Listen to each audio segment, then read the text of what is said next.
मध्य प्रदेश की राजधानी भोपाल की एएनबी न्यूज की टीम लगातार धरातल पर जाकर मध्य प्रदेश के गांवों से उठ रही आवाज को सामने ला रहा है।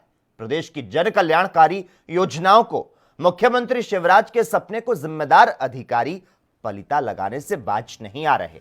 ग्रामीणों ने बताया कि प्रदेश से गांव के हजारों लोग पलायन को मजबूर हो चुके हैं।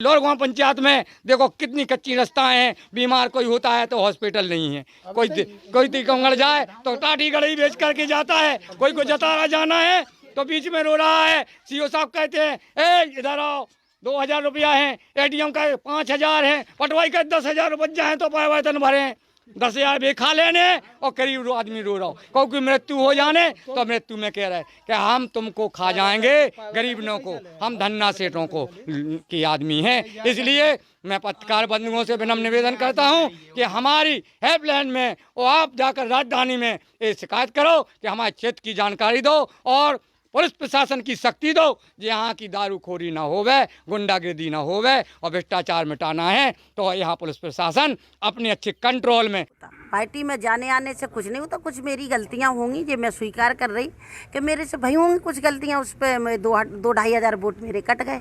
अब मैं सब संभाल लूंगी 2 साल में। ये भी माना है कि डबरा से मेरी हार सुनिश्चित थी, ऐसा?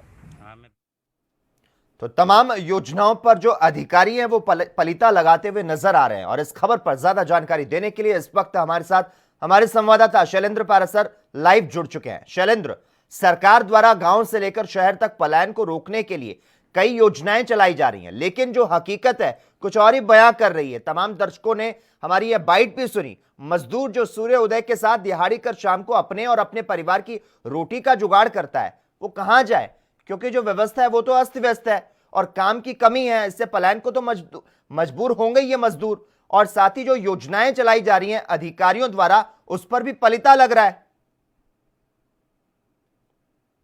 उसकी टीम जिस तरह से ग्राम जीरो पर है और ग्राउंड जीरो के बाद तमाम पहलू योजनाओं और लोग समस्या को उठाते जा रहे हैं और उपचुनाव में भी जिस तरह से थर्ड फ्रंट ने समर्थन देकर कांग्रेस बीजेपी के बाद यहाँ बीजेपी को यहाँ सत्ता मिली है और सीएम शिवराज सिंह चौहान की माने तो पूर्व में कांग्रेस सरकार ने जिस तरह से कई योजनाओं को बंद कर दिया था, उनके चलते यहाँ ग्रामीणों को परेशानी की बात कही जा रही है। लेकिन अगर दूसरे पहलू पर हम लोग के हम बात करें तो कई ऐसी योजना है जो पीएम आवास की अगर बात करें या संबल योजना की बात करें, कई ऐसी योजना पहले से ग्राम में सुचारू थी, बावजूद उसके उन योजनाओं का लाभ उन ग्रामीणों को नहीं मिल पा रहा है। तो साफ है इसमें कि पलीता जिस तरह से अधिकारी और जिम्मेदार लोग, अगर हम एसडीएम को फोन लगाते हैं तो वह फोन नहीं उठाते, उनको मैसेज भी करते हैं।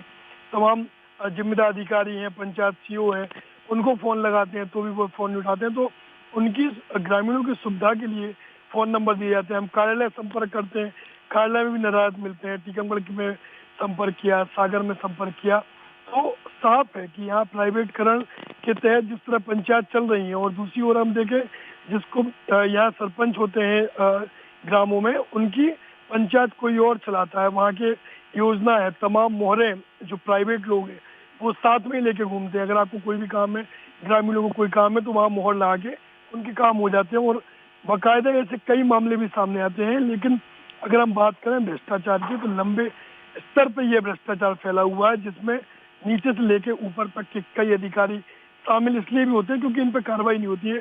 और साफ है लोकेश जी कि इन योजनाओं पे यदि जिम्मेदार कार्रवाई नहीं करते तो उन पर देशद्रोह जैसी कई मुकदमे, उन जिम्मेदारी से पदमुक्त जैसी कई कार्रवाई हैं। बावजूद कार्रवाई इसलिए भी नहीं होती क्योंकि यह वह लोग हैं जो जिम्मेदारी से पीछे हटते हैं और उन गरीबों को पलायन करने के लिए कहीं ना कहीं मजबूर कर देते हैं। कई पहलू हमारे सामने यह है। शैलेंद्र, गांव में खेती के मौसम में तो मजदूरों को काम मिल जाता है, लेकिन इसके बावजूद उनके पास किसी तरह का कोई विकल्प नहीं बचता। मनरेगा की जो स्थिति है वो भी बद से बदतर बन चुकी है। ऐसे में काम का तो अभाव बना हुआ है। जनप्रतिनिधियों और सरकारी सेवकों की अगर यहां पर बात करें तो वो क्या कर रहे हैं जब गांव वाले पलायन को मजबूर हो रहे हैं? जी साफ है, जनप्रतिनिधि तो पीछे कई ऐसे लोग हैं जिनको पंचायत चलाना भी नहीं आती, ग्रामों में काम करना नहीं आता। अधिकारियों दूसरे उनके प्राइवेट लोग हैं, पंचायत ठेके पर जाती है, प्राइवेट लोग ठेके पे पंचायत का संचालन कर रहे हैं। अधिकारियों की हम बात करें तो अधिकारी कार्यालय में नदारद रहते हैं और खुलेआम रिश्वत मांगते हैं। चूंकि ये लोग पढ़े लिखे नहीं होते हैं, शिकायत करते हैं, इनकी शिकायत डस्टबिन में हो जाती है, जैसा कि अभी बाइट में भी लोग बता रहे हैं। तो साफ है कि अगर कई पहलुओं पर अगर हम गौर करते हैं तो यहाँ पर केवल और केवल मजबूरन, क्योंकि वो शिक्षित नहीं है, वो मनरेगा की हम बात करें तो 100 दिन की रोजगार की गारंटी प्रत्येक गांव के नागरिक को देने की यहाँ बात होती है, लेकिन उन तक रोजगार नहीं होता है। यहाँ जनप्रतिनिधि की जो चहेते हैं, जो पैसे वाले लोग हैं, मनरेगा में कागजों में केवल उन लोगों के नाम होते हैं, तो ऐसा आरोप भी सामने आते हैं। तो और पीएम आवास में लगातार भ्रष्टाचार जैसे मामले कई गांवों में आ गए। एक ग्राम की हम बात नहीं करें, सैकड़ों के तादाद में यहाँ पर, और चहेते वही लोग होते हैं जिनके पास रसूख होता है, पैसा होता है, जो पीएम आवास के लिए आवेदन करते हैं उनके पास पैसा होता है, लेकिन गरीब के पास पैसा नहीं होता है, रिश्वत देने के लिए उनकी होता है। तो मजबूरन उनको पलायन को मजबूर हो रहा है, और ये प्रदेश की बड़ी समस्या है। आज प्रदेश में 2 लाख करोड़ का कर्जा है। साथ ही साथ योजनाओं की बात करो, तमाम योजना ग्रामीणों के लिए आ रही है, लेकिन उन तक नहीं पहुंचती। आज उनके पास दिवाली उनकी सूखी, बिना दिए की दिवाली, बिना पटाखे की दिवाली उनकी गई। तो यहाँ पलायन के लिए मजबूर इसलिए भी है क्योंकि प्रदेश में लगने वाला टैक्स देश का सबसे सर्वाधिक टैक्स है। यहाँ आज अगर डीजल, अगर किसानों के लिए डीजल की जरूरत होती है तो सीमावर्ती क्षेत्रों में जाता है, राजस्थान जाता है, उत्तर प्रदेश जाता है, उत्तर प्रदेश से डीजल लेता है, क्योंकि वहाँ 10 रुपये सस्ता डीजल है। कोई भी सामान हो, यहाँ से 1.5 से 2 गुने तक कई चीज़ों का यहाँ टैक्स की भरमार इतनी जबरदस्त है मध्य प्रदेश में, और प्राइवेटकरण की तरफ प्रदेश यहाँ पर है। तो बहुत बड़ी चुनौती सरकार के पास भी होगी कि आखिर यह पैसा जो जनता का ही पैसा उन तक आखिर नहीं पहुंच पा रहा है। और ऐसे अधिकारियों के लिए सीएम शिवराज सिंह चौहान लगातार कलेक्टरों से वीडियो कॉन्फ्रेंसिंग के माध्यम से दिशा निर्देश दे रहे हैं, लेकिन धरातल की चीजें सामने नहीं आ पा रही है। एनबी न्यूज लगातार ऐसे पहलुओं को दिखाएगा और सरकार को अवगत करवाएगा कि आखिर इन लोगों के लिए क्यों नहीं समस्या का समाधान हो रहा है। इनकी शिकायतें जो लंबित है, सालों से डली, उन शिकायतों पर कार्रवाई कब तक होगी, इसका भी जवाब सरकार से लेगा। बिल्कुल, सरकार को कहीं ना कहीं सचेत होना होगा, क्योंकि जो शहर से गांव की ओर पलायन करके आए थे लॉकडाउन के दौरान, कोरोना काल के बाद, अब उन गांव के लोगों को भी यहां पर रोजगार नहीं है। ऐसे में जो तमाम अधिकारी हैं, जो सरकार है या फिर केंद्र सरकार है, उसको इस और ध्यान भी देना होगा। धन्यवाद शैलेंद्र तमाम जानकारी देने के लिए।